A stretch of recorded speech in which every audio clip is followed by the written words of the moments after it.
Welcome to the 5th episode in a series where I'm doing a total rebuild of my cheap CNC3018. In this episode, we have something a little bit more interesting, hopefully. Seems this series is not that popular, but in any case, I'd like to give a big welcome to the 2,000th subscriber to the channel, as well as to all of you that have bothered to subscribe.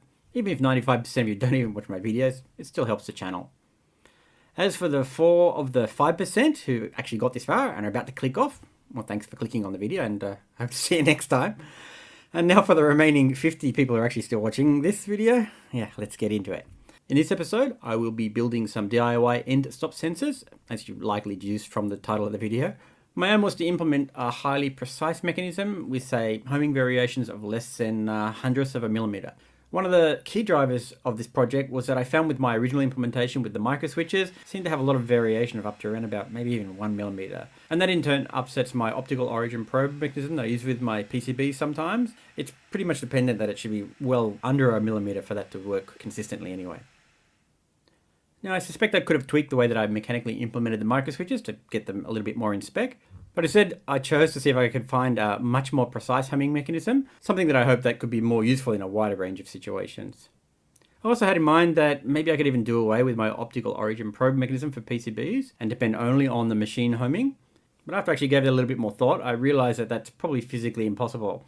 And the reason is simple. Every time you swap between the laser and the spindle and back again, the alignment of the laser or the spindle or whatever with relation to the machine origin will never exactly be the same. And definitely not within the sub-hundredths of a millimeter sort of range of precision that I need for making PCBs. However, for projects that I'm just using the laser or just using the spindle without unmounting it, then yes, just using the offsets related to the machine homing should in fact be possible and quite useful actually. So I think that's going to be a big benefit of this project too. So having ruled out using micro switches for the homing mechanism, I then considered using optical interrupt solutions or possibly even a Hall sensor with a magnet type solution. But both of those seem like solutions that could be sensitive to different types of particulates, which would in turn affect the accuracy. And of course, CNCs and particulates often go hand in hand after all, so it's not a good choice, I thought. There's also one other type of sensor which I did not think of at the time when I was coming up with my final solution, but it might have been a better solution, and that is the metal detecting proximity switches you often see in 3D printers. These apparently work by using an induction-based mechanism and seem pretty precise, but I have to ask myself if this is really a viable option, and given they're not really all that expensive, it really left me wondering why these low-cost CNCs are really using these crappy microswitches. I mean, you always see them sold in that format. Why don't they just use the same sensors that the 3D printers use? Anyway, there must be a reason, so if anyone knows, then please let me know in the comments because I couldn't figure it out. Regardless of all that, and sticking with the theme of the channel, I ended up coming up with my own solution, and I think it's not so bad, so that's what this video is about. And the solution is really not something that's all that tricky. It simply depends on using the frame of the CNC to transmit the ground or the command line or 0 volts of the controller to an isolated contact sensor, which you mount on any of the axes, and that in turn has a wire that goes back to the controller's end-stop inputs. Anyway, it's sort of difficult to explain in words, and it's probably more than enough waffle. So let's take a look at how I made it, and hopefully give you a better idea of how it all works. So we're going to start off here making the outer, or the holder of the pin for the touch sensor. And I've got it stuck out here quite far because we're actually going to make 3 units, each of them around about 6 millimeters long, so maybe around about 9 millimeters per unit, so that's why we're around about 30 mil hanging out here. You can see I'm also drilling quite far here, and this a little bit of a mistake. I think I should have stuck to only 2 units.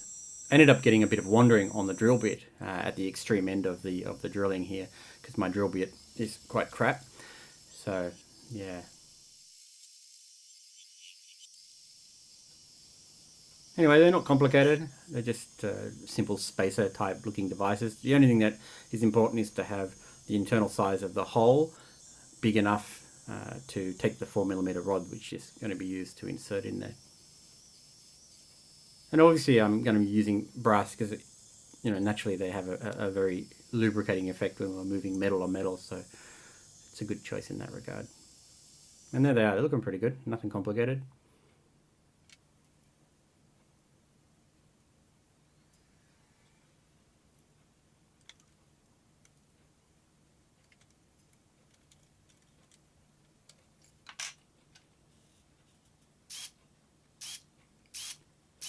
Quick chamfer from the inside here.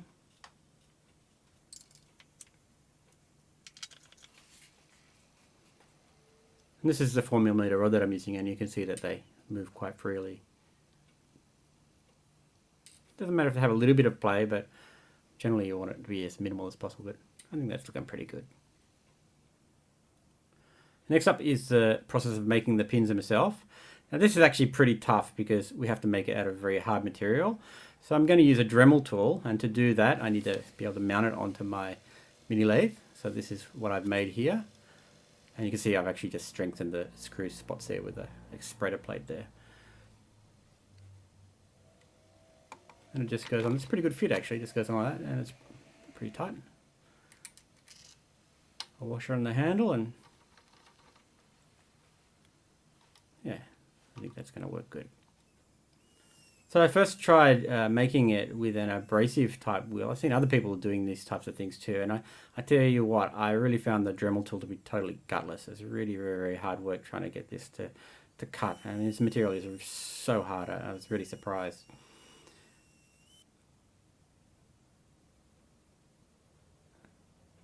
And as you can see, the circlip just goes on with that. It's nothing complicated.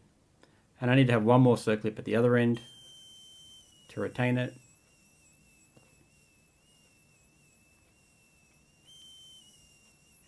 And also parting off. Now, obviously I'm speeding this up a lot, but it really takes a long time to cut this down. And you can see it's making an awful mess, so I'm protecting my ways there as well with the cloth. Yeah, and there it is. And we'll take a look at it at a photo here in a second. You can see it's really rounded, and I wasn't really happy with this result. And I noticed I had this diamond wheel on hand, so I thought I'd have a bash at doing that. And I actually used a syringe to drop water on it while it was cutting, otherwise the diamond wheels would just, you know, totally die very quickly. So, and this is the result. You can see it's much more improved than what it was before. Yeah, look at that compared to that. And this is the complete assembly of the 3 units, and this time I realized that I didn't need to just make 3, I need to make 6, so I followed it on and I made another 3 later on off camera.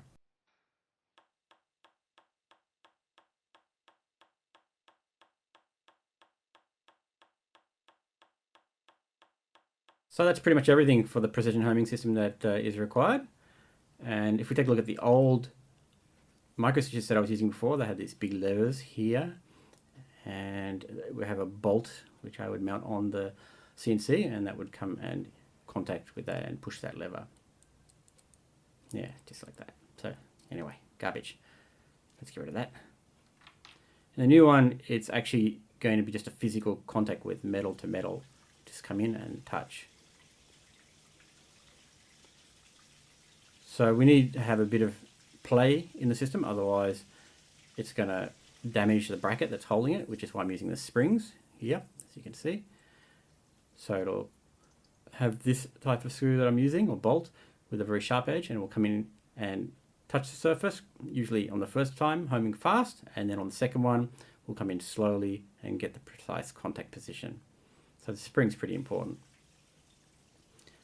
To mount these units, we need them to be isolated from the frame, so printed them in this 3D PLA+. And you can see the circlip there. Let me show you with a diagram. So inside the hole here, I have a little stand, which is where the circlip will sit around on the outside, and that ensures that the body of the sensor doesn't go any further in and gives the post some internal play space. There's also a little hole at the bottom here, you can see it there, and that just stops a vacuum lock from happening as well. So let's try and get it in here. These are really quite tight, and intentionally so. Here we go. Yeah, there we go. So just like that. Yeah, they move good, so I think that's going to do the trick. And that's the mounting hole, and obviously I'm going to slot it into the 2020 or 2040 rail as need be. And this is the pickup, electrical pickup contact. So I have the insert, which I'm going to melt in. So I'll just show you one of these. It's nothing complicated. So I oversized this hole a bit so that I didn't create too much plastic on the inside as it melts down. I always get a lot, but if you oversize it, it makes them too loose. And actually in this case, I think I didn't get this design very right, because not only is it a little bit too loose, there's still plastic down on the inside. You can see on the inside there, and that messes with the contact. So Off screen I cleaned up those holes, but finally I managed to get the electrical contact to work correctly. I have these long grub screws that go in like that, and then the pickup terminal just connects like this. Now I haven't got the cable on there yet, but I'll do that later when we assemble it. Yeah, so check the electrical conductivity and everything was fine. So the posts, I'll show you just how I mounted all these. For the bed I can't show you mounting it on the frame because that's going to be a part of the assembly, but here is the post, and you can see I've mounted it or tapped a hole where there's a lot of meat in the bed there. You can see it goes down through, so that should hopefully make it securely fixed. And it's just a bolt with a lock nut, and it would adjust it precisely to the necessary height later on. For the Z-axis assembly, I originally was using a little grub screw for those micro switches, but this time I have a much larger bolt going in here, so I'm opening up this hole. I think it was M4 if I remember correctly.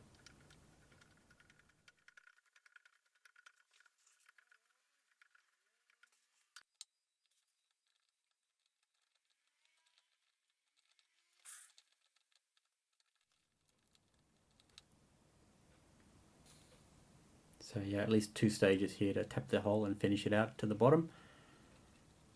Aluminium is a bit softer, so it's a bit easier. You don't need to do the full 3 stages.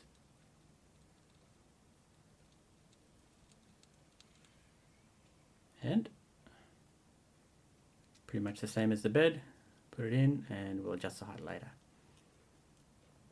To mount the sensors, I've just got the assembly reassembled there, and using a marker pen to roughly locate the holes.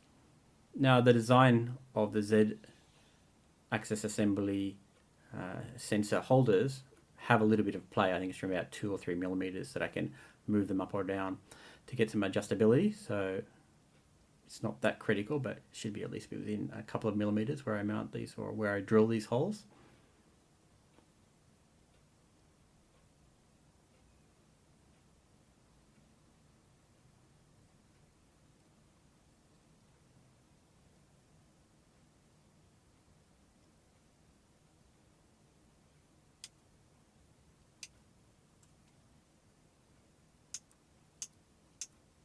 Now on this 2060 material, I had a lot of trouble tapping the hole because it's right on the edge there.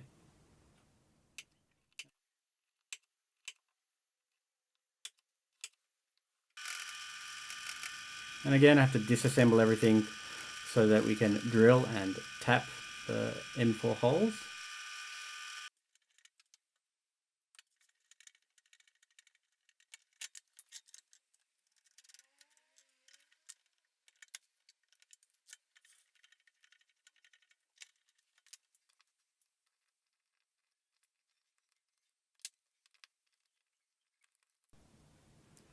And everything back together again, and yeah, here we go, put the sensors on and put them in there loosely for now, and then I'll do some adjustment. Now I'm adjusting them so that they have really a very small amount of contact play. It's only literally about a 1 millimeter. It just needs enough for that first high-speed impact to be able to detect it and picked up. And obviously if I move it, too far away from that, or give it too much gap between the end stop and the frame, then I'm just losing travel in the axis. So I'm really trying to push it to the full extent. And so in all of these axes, I think I'm losing around about 2 millimeters total usable travel on each of the axes. So I think that's pretty good. It's definitely a lot better than I was getting with the micro switches, that's for sure. So this is the block of material you probably saw I showed in the earlier lineup of the parts. I have to remachine this. This is actually a bit of leftover material from another project, a thermal pickup sensor that I made, or failed at making. It was a total failure. But it was already machined flat. It was originally, I think, a diameter of about 30 millimeters of aluminium rod, which I'd machined flat to this size. But it's way too big for what I need, so I need to chop it down a long way. So first up, I use facing off the leftover round face on one side, and we'll mark it up with a bluey here, and I'll mark the cut final line. Here you can see I got to cut or face off a lot to get that down. So I can center it quite nicely with the 4-jaw chuck here. I'm not too worried about burying the surface all that much. It's not that important. But yeah, just looking at the extremes and making sure all the extremes and all the corners are the same, and get it close enough. It's not that critical really, but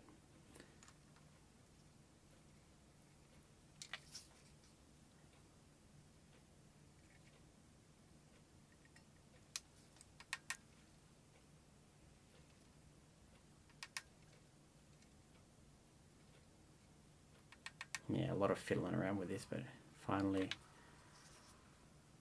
I think that's about it there.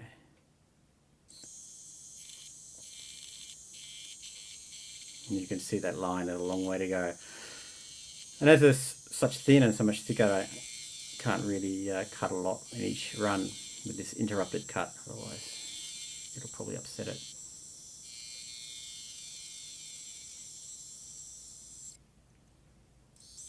And the final facing and finish cut.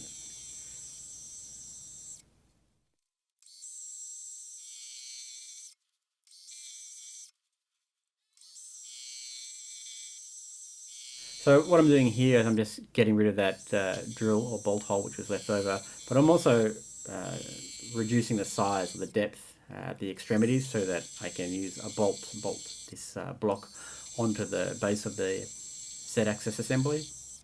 And obviously if that's really thick, that's going to be a pain to bolt on, so I'm just knocking that down and it gets rid of that unwanted bolt hole left over from that scrap material. So it all works out pretty good.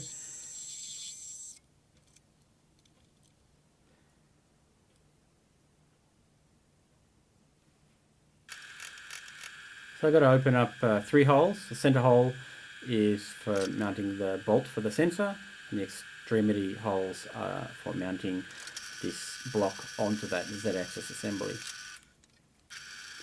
So the extremity holes, the holes on the outside, just need to be drilled through. And then we need to go ahead and tap this center hole here so we can put that bolt in there for the center. Anyway, you'll see what it looks like in a minute when we bolt it on there. It's pretty straightforward.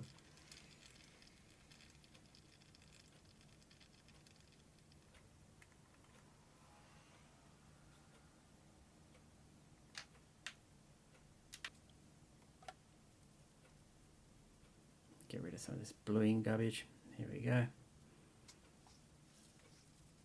Yeah, it looks pretty good. In the end, I did need to actually countersink the bolt holes as well because I didn't have a bolt of a decent length on hand.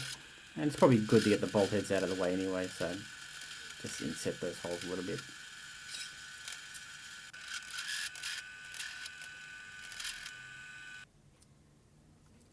It just goes on here like this. And so it's actually sandwiching the offset mount, the 3D printed offset mount to the Z-axis assembly, just like that. And this is the post for the sensor. Let's get the sensor on here. There's the pickup sensor.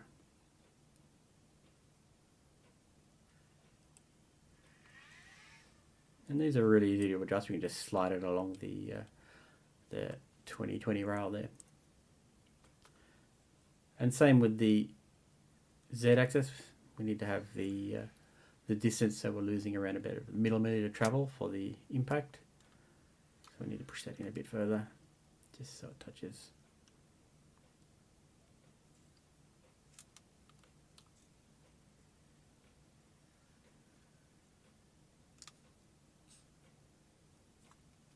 Let's tighten that post down a little bit.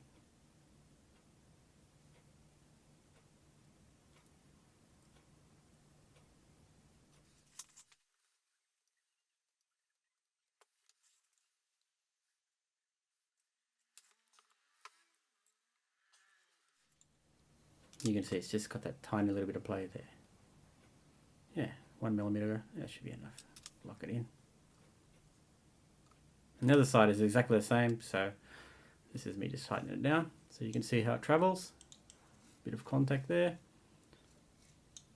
Yeah, obviously you're seeing more contact travel than there actually is because there's no frame there, but and this is the Z-axis just like that. So that's pretty much done. So there you go. And it looks like we're on the home straight now. In the next episode, we will finally be doing the primary assembly work of the CNC itself, and we can actually see how everything that you've seen so far comes together. So with any luck, this video was of some interest or of use to you. Well, I guess it was, as it's unlikely you'd still be watching if it wasn't. But as always, I do hope to catch you in the next one, so I'll see you then.